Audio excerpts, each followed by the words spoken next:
शुरुआत में हम अज्जू, बीबी और शांतन नाम के 3 लड़कों को देखते हैं जो कि केरला से बैंगलोर आए हैं एरोनॉटिकल इंजीनियरिंग करने। कॉलेज वालों की तरफ से हॉस्टल था, लेकिन वो लोग बाहर के एक हॉस्टल में रहने जाते हैं और वहीं पर उनकी दोस्ती की शुरुआत होती है। हॉस्टल में डेली मदिरा पार्टी होती थी और खूब नाच गाना होता था और उन्हें बड़ा मजा आ रहा था, लेकिन बस एक दिक्कत थी। दिक्कत यह कि कॉलेज के सीनियर्स का बोलबाला था। वो जूनियर्स की रैगिंग करते और उन्हें परेशान करते थे। उन्हें लगा कि कॉलेज की ड्रेस मिल जाएगी तो सब एक जैसे दिखेंगे तो कुछ नहीं होगा, लेकिन उनका सोचना गलत था क्योंकि रैगिंग तब भी नहीं रुकी। अज्जू सभी से कहता कि हम लोगों को एक साथ रहना होगा, एक ग्रुप बना के, तभी सीनियर्स हमसे डर के रहेंगे। अब अज्जू मेन लीडर बनते हुए सभी जूनियर्स का ग्रुप बना के कॉलेज जाने लगता है और सब ऐसे दिखाते हैं जैसे वो नहीं डरते किसी से भी। सीनियर्स जो तंग करते थे वो कुट्टी गैंग के थे। कुट्टी भी सीनियर ही था। शांतन तो सीनियर्स के सामने कुछ ज्यादा ही बन के दिखाने लगा था क्योंकि उसे लग रहा था कि अब तो सब साथ हैं तो कुछ होगा नहीं। एक दिन बाइक सवार 2 लड़के हॉस्टल आते हैं और शांतन को साथ चलने कहते हैं, तो बीबी और शांतन उन पर हंस देते हैं और कहते हैं कि वो कहीं नहीं जाएगा। बाइक सवार वहां से चले जाते हैं और तब एक लड़के की आवाज आती है कि वही कुट्टी था और ये सुनकर तीनों की हवा टाइट हो जाती है कि उन्होंने सीधा कुट्टी से ही पंगा ले लिया। अज्जू सभी लोगों को इकट्ठा कर कहता कि वो लोग रात में हम पर हमला कर सकते हैं, तो हमें आज रात तैयार रहना होगा उनसे भिड़ने के लिए। हाथ में लाठी लेके इंतजार करते करते जब सब सो जाते हैं तब कुट्टी आता है अपने लौंडे लफाड़े लेकर, जिसे देख हर किसी की फटके फ्लावर हो जाती है। अब उनके पास बचने का कोई चारा नहीं था, तो कुट्टी उन्हें नंगा करके अपने साथ ले जाता है और उन्हें पूरी रात पीटता है। अज्जू जो कि भौकाल में रहता था कि डरना नहीं है, कुछ नहीं होगा, वो भी उनकी मार खा के रो देता है। कई दिन तक पीटने के बाद जब मन भर जाता है तो कुट्टी कहता कि अब तुम लोग कुट्टी गैंग का हिस्सा हो, कोई दिक्कत हो तो बताना, ठीक है। शांतन और बीबी तो हाँ में हाँ मिला देते हैं, लेकिन अज्जू के सर पर तो जिद सवार हो गई थी कि वो कुट्टी से बदला लेगा अपनी मार का। अज्जू बीबी और शांतन से कहता कि तुम लोग मेरा साथ दो या ना दो, मैं उस कुट्टी को नहीं छोड़ूंगा। शांतन जितना उड़ रहा था अब मार खाने के बाद एकदम फुस हो गया था, तो वो समझा रहा था कि अब पंगा नहीं लेते हैं, लेकिन अज्जू के साथ बीबी भी तैयार हो जाता है बदला लेने के लिए, तो शांतन को भी हामी भरनी ही पड़ती है दोस्ती के खातिर। अज्जू कहता कि हमें लोकल गुंडों को अपना दोस्त बनाना होगा, तभी कुट्टी हमसे डरेगा। वो लोग एक बार जाते हैं जहां गुंडे आया करते थे और मदिरा पीते पीते कुछ गुंडों से बात करने की कोशिश करते हैं, पर बात बन नहीं पा रही थी। अब वो लोग दूसरे बार में जाते हैं और सीधा बार के मालिक को पटाने का सोचते हैं क्योंकि वो बहुत बड़ा गुंडा था, पर उन्हें उससे बात करने का मौका ही नहीं मिल पा रहा था। अब अज्जू और बीबी हल्के होते हुए सोच रहे होते हैं कि क्या किया जाए कि तभी एक आदमी बीबी से लाइटर मांगता है, तो बीबी कहता दिखता नहीं, मैं अभी व्यस्त हूँ। तो वो आदमी उसकी जलाई हुई सिगरेट से अपनी सिगरेट जला लेता है। उस आदमी का हुलिया काफी ज्यादा अलग था, नॉर्मल जैसा तो बिल्कुल नहीं था। व्हाइट शर्ट, सोने का सब कुछ पहना हुआ, एकदम ही अलग लग रहा था। वो लोग सोचते कि होगा किसी का ड्राइवर और उस पर ध्यान नहीं देते। वो लोग एक टेबल पर बैठने जाते हैं, तो वेटर कहता कि ये जगह पहले से बुक है, इस पे मत बैठो। वो तीनों कहीं और जाके बैठ जाते हैं और देखते कि वो सफेद शर्ट वाला आदमी उसी टेबल पर बैठने जा रहा है, तो वो सोचते कि अभी इसे भगाया जाएगा और इसकी बेइज्जती हो जाएगी, मजा आएगा देख के। आदमी टेबल पर बैठ जाता है, तो वेटर उसे भगाने के बजाय उसके लिए मदिरा और चकना लेकर आता है। फिर बार का मालिक उसे सलाम ठोकता है, जिसे देख तीनों हैरान हो जाते हैं कि इसे तो नौकर टाइप समझ रहे थे, लेकिन ये तो पहुंची हुई चीज लग रही है। अब वो लोग सोचते हैं कि अब वो उसी को दोस्त बनाएंगे। तीनों उसके पास जाते हैं, तो आदमी उनसे एकदम हंस के बात करता है और अपना नाम रंगा बताता है। शांतन की दारू खत्म हो गई थी, पर उनके पास पैसे नहीं थे कि वो लोग खरीद सकें, तो रंगा एक आवाज लगाता है। उसकी एक आवाज से उस बार में बैठे सभी गुंडे हथियार लेके आ जाते हैं, ये सोच के कि रंगा भाई को कोई तकलीफ है। ये देख उन तीनों को समझ आता है कि रंगा कोई मामूली आदमी नहीं है, बल्कि बहुत ताकतवर इंसान है, और ऐसा ही इंसान तो उन्हें चाहिए था जिससे दोस्ती हो और फिर कुट्टी को सबक सिखाए। अब तीनों रंगा से मिलना जुलना और उसी के साथ दारू सिगरेट पीना शुरू कर देते हैं महफिल जमाने के लिए। और रंगा काफी खुशमिजाज किस्म का इंसान था, तो वो भी उनके साथ एंजॉय करता था।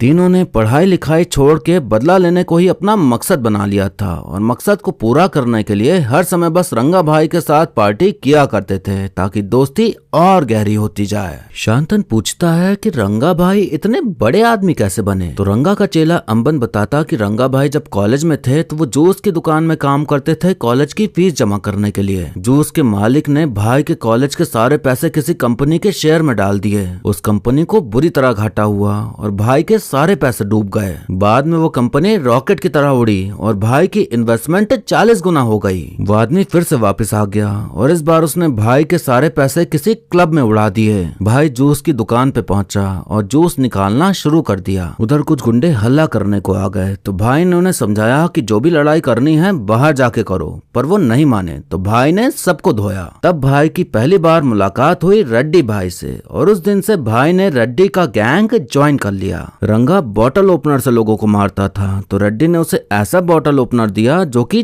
चाकू जैसा था। रंगा उसी चाकू वाले बॉटल ओपनर से 50-100 गुंडों को आराम से मार देता था बिना कोई खरोंच आए। शांतन को तो ये बैक स्टोरी सुन के मजा आ रहा था, लेकिन अज्जू और बीबी को लगता कि ये सब खाली फेंक रहे हैं हवा बनाने के लिए और कुछ नहीं। उनकी इच्छा थी कि अगर कहीं लफड़ा हो तो वो लोग इन्हें भी साथ ले जाएं, पर रंगा उन्हें अपने साथ नहीं ले जाता था। ये कहकर कि तुम लोग बच्चे हो, पढ़ाई पर ध्यान दो। अंबन बताता कि जब रंगा भाई की माँ को उसके गैंगस्टर होने का पता चला तो उसकी माँ उसे छोड़कर चली गई। भाई को फर्क नहीं पड़ा, वो खड़ा रहा। भाई ने रेड्डी गैंग छोड़ दिया और अपना काम शुरू किया और तब जाके भाई वो आदमी बना जिसे आज हम जानते हैं, हमारा रंगा भाई।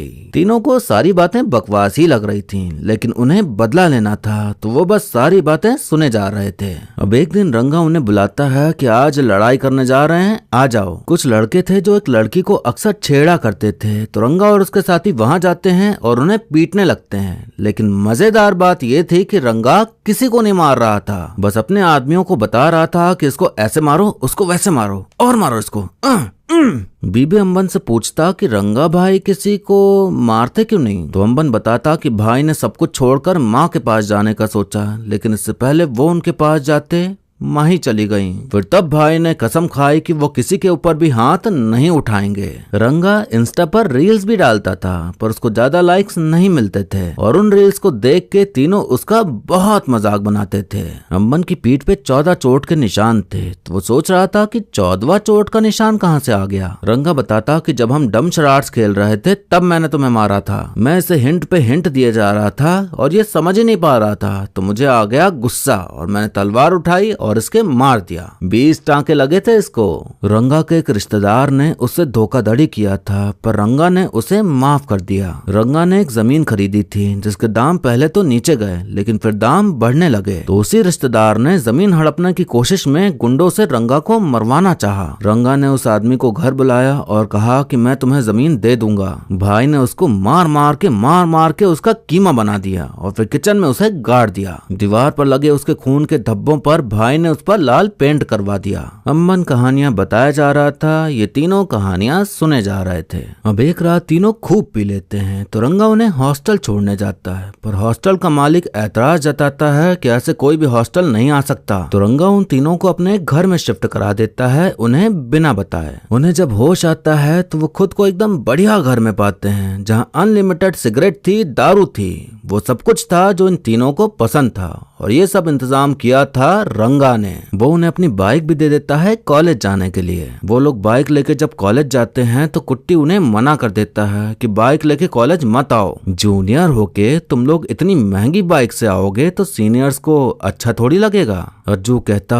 कि अब टाइम आ गया है रंगा को सब बता के कुट्टी को सबक सिखाने का। वो लोग रंगा के सामने सीनियर्स की बात करने लगते हैं कि वो कितना परेशान करते हैं हमको। रंगा गुस्सा जाता है और सोचता कि वो अभी जाके उन्हें मारेगा, लेकिन बीबी कहता कि हम कॉलेज में सबके सामने मारेंगे उन्हें। अगले दिन बीबी कुट्टी को फोन मिला अच्छे से गरियाता है ताकि वो आकर उन पर हमला करे। कुट्टी तुरंत आ जाता है और तीनों को मारने लगता है तो रंगा का खून खौल उठता है और वो फिर अपने पंटरों से उनको खूब पिटवाता है। अंबन कुट्टी को कुत्ता बना के पीटता है और इतना पीटता है कि वो तीनों के सामने हाथ जोड़ लेता है कि आगे से वो इनको कभी परेशान नहीं करेगा। तीनों जो चाहते थे वो हो ही गया। पूरे कॉलेज में सब सबके सामने उनका भौकाल बन गया और सबको समझ आ गया कि इनसे तो पंगा नहीं ही लेना है। पढ़ाई लिखाई तो जैसे बंद ही पड़ी थी, बस यही सब करने में उन्हें मजा आ रहा था। अब एक दिन नशे में सब पड़े होते हैं इधर उधर कि तभी बीबी की माँ का कॉल आ जाता है। तो रंगा थोड़ा होश में था तो वही कॉल उठा लेता है। माँ उससे बीबी का हालचाल लेती हैं और बताती हैं कि बीबी ने तुम्हारे बारे में कहा कि तुम उसके बड़े भाई जैसे हो, तुम हैप्पी रहना और बीबी को भी हैप्पी रखना। रंगा ने अपनी माँ को खोया था तो माँ की फीलिंग्स क्या होती हैं वो अच्छे से जानता था, इसलिए वो थोड़ा इमोशनल सा हो जाता है। अब कॉलेज में नया ईडी आता है जो कि तीनों को अपने पास बुलाता है क्योंकि वो तीनों सारे सब्जेक्ट्स में फेल थे और कॉलेज में इनकी गुंडागर्दी के खूब चर्चे हो रहे थे। ईडी उनके सामने अपनी लाइसेंसी बंदूक रख के कहता कि मैं तुम्हारे गुंडे दोस्तों से नहीं डरता। वो तीनों के घर में कॉल करके अंग्रेजी में सब कुछ बता देता है इनकी करतूतों के बारे में और कहता कि हम इन्हें कॉलेज से निकाल रहे हैं। तीनों परेशान हो जाते हैं कि अब उनका क्या होगा। घर वालों को बहुत दुख हो रहा होगा, लेकिन पता चलता कि उनके परिवार वालों को कुछ समझ ही नहीं आया क्योंकि ईडी ने सब कुछ इंग्लिश में बोला था। तीनों ईडी के सामने हाथ जोड़ के गिड़गिड़ाने लगते हैं कि हमें कॉलेज से मत निकालिए। तो ईडी कहता कि ठीक है, लेकिन तुम्हें हर विषय में पास होना होगा और अगली बार आप लोगों की शिकायत अंग्रेजी में नहीं उस भाषा में करूंगा जो भाषा आपके माता पिता को आती है। तीनों सोचते हैं कि वो पढ़ाई पे ध्यान देंगे, लेकिन रंगा के साथ दोस्ती भी तो निभानी थी तो वो उसके साथ ही थे। रंगा के गुरु रेड्डी और रंगा के बीच अब दुश्मनी हो चुकी थी तो रेड्डी अक्सर रंगा के काम में टांग अड़ाता रहता था। एक दिन रेड्डी के खूब सारे लौंडे लफाड़े रंगा को घेर लेते हैं। वो बहुत सारे थे लेकिन रंगा का ड्राइवर अंबन और बाकी दो चेले उनसे भिड़ जाते हैं। आज उन तीनों को देखने मिलता है कि असली लड़ाई क्या होती है और कैसे होता है खून खराबा। उन्हें लगता सब ऐसे ही है, लेकिन आज वो मौत को करीब से देख रहे थे। वो लोग बहुत ज्यादा थे तो रंगा सभी को लेके वहां से भाग निकलता है। मार काट खून खराबा रंगा और उसके लोगों के लिए आम बात थी, लेकिन इन तीनों के लिए नहीं। बहुत तड़पते थे ये लोग कि लड़ाई देखने जाएंगे। अब देखने के बाद इनका सारा भूत उतर गया था। एग्जाम होने में सिर्फ 15 दिन बचे थे तो वो लोग सोचते कि वो पढ़ाई करेंगे और एग्जाम खत्म होने के बाद ही रंगा भाई से मिलेंगे। उन्होंने रंगा को फोन करना और उसका फोन उठाना बंद कर दिया था। जैसा इन लोगों ने सोचा था वैसा होता नहीं। रंगा का जन्मदिन था तो रंगा वहीं पार्टी करने आ जाता है जो घर उसने उन लोगों को रहने को दिया था। किसी के जन्मदिन की पार्टी कम गांव का मेला ज्यादा लग रहा था। बीबी की माँ ने कहा था कि उसके बच्चे को खुश रखना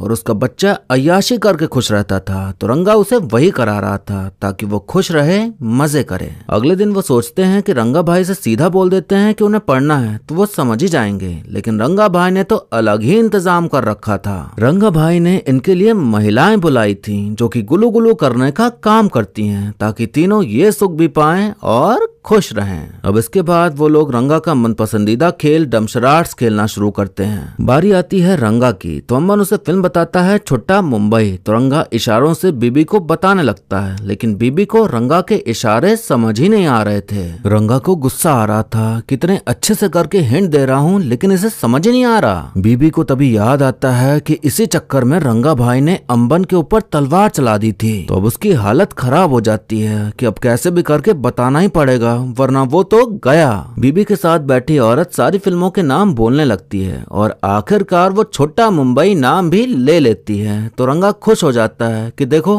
कितना आसान था। बीबी को लगा था कि आज तो वो नहीं बचेगा, लेकिन औरत ने उसे बचा लिया। अंबन जाते जाते बीबी से कहता कि मुझे लगा आज तुम्हें भी निशान मिल ही जाएगा, लेकिन बाल बाल बच गए। इसी घर से तो भाई ने नई शुरुआत की थी, ये घर बहुत लक्की है। बीबी का तभी दिमाग टनकता है और वो चाकू से दीवार खुरीदने लगता है। ऊपर का पेंट हटाने पर उन्हें दिखता कि पहले दीवार को लाल पेंट किया गया था। उन्हें याद आती है वो कहानी जब रंगा ने अपने रिश्तेदार को मार के किचन में गाड़ दिया था और खून से भरी दीवार को लाल रंग से पेंट करा दिया था। वो किचन में जाते हैं और वहाँ बिछी कालीन हटा के देखते हैं तो उन्हें देखने मिलता कि वहाँ अलग से जमीन बनाई गई है। मतलब अब तक जो वो लोग बकवास समझते आ रहे थे वो सब कुछ सच था और जिस घर में अब तक वो लोग रहते आ रहे थे उस घर में एक लाश गड़ी हुई है। वो लोग तुरंत उस घर से बाहर भागते हैं। तभी वहाँ वो औरत आ जाती है जो कि अपना फोन भूल गई थी। तो वो लोग उसी को अपने साथ रुकने को कह देते हैं। मतलब वो लोग औरत के साथ सोए पहले और फिर अब औरत के साथ सो रहे थे लिटरली, क्योंकि उन्हें डर लग रहा था। अब वो लोग इधर उधर जाके अपना समय बिता रहे थे ताकि उस घर में ना जाना पड़े। हॉस्टल का ओनर इन तीनों से कहता कि एक काम है, मेरे साथ चलो। तो ये तीनों तैयार हो जाते हैं ये सोच के कि चलो कम से कम उस घर में तो नहीं जाना पड़ेगा। ओनर कुछ लड़कों से लड़ने गया था क्योंकि वो उसका पैसा नहीं दे रहे थे। वो इन तीनों की तरफ इशारा करके कहता कि ये तुम्हें मार डालेंगे, ये बहुत खतरनाक लोग हैं, समझे। कॉलेज में क्या हुआ था सबने देखा था, तो लड़के उनसे डर के भागने लगते हैं। ये बात तीनों को अच्छी नहीं लगती, तो कहते तुमने हमें गुंडा समझ रखा है क्या।